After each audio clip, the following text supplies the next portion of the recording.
Hello Year 11 and welcome to the fourth video here in our series on probability. We're going to look at relative frequency here today. Now consider this. I have a class that has 4 boys in it. Is that a lot? Well, it kind of depends. If there's only 4 people in the class, then yes, that's a lot. If there are 24 people in the class and there are 20 girls, then no, it's not. So the idea of frequency, how often something occurs, well, the relevance of that kind of depends on how many observations I make. So we can use this to determine experimental probability, right? To sort of estimate the probability of some things that might be too difficult to calculate theoretically. So we calculate relative frequency as the frequency of the event divided by the total frequency. We'll explore this a little bit in an example. So Murphy here is watching cars drive past. Good for you, Murphy.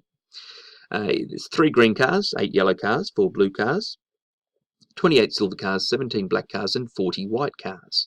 What is the relative frequency of yellow cars? Well, the frequency of yellow cars is 8, but the relative frequency is 8 divided by the total. So we should write down here, I suppose. I'm going to say 3 plus 8 plus 4, what are we up to, 15, plus 28, 15, 43, plus 17, 60, plus 40, makes a nice neat 100. Good work. Right, that's my total frequency. Now, my relative frequency, over here, relative frequency, sometimes abbreviated to RF, though not always, equals the frequency of yellow, 8, divided by the total frequency, 100. We might write that as 0.08. We could write it, I suppose, as 2/25 as well. But anyway, that's relative frequency. What's the relative frequency of yellow cars? 0.08. Again, this has to be a number somewhere between 0 and 1.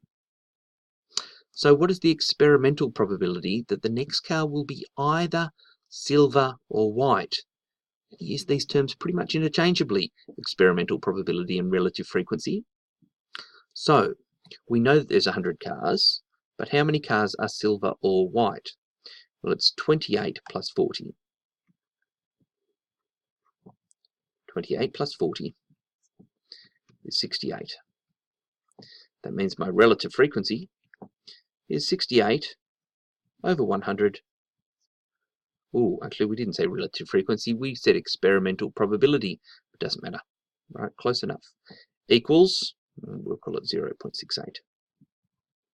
Right, the experimental probability that the next car will be either silver or white is going to be 0.68. There we go. That is it, I believe, for relative frequency. Fairly straightforward to calculate, I suppose. The idea of this, that we can predict what will happen based on what has happened in the past, has advantages and disadvantages, which we will explore in the next video. But that's it for now. If you've got any questions, jot them down, and I'll see you in class.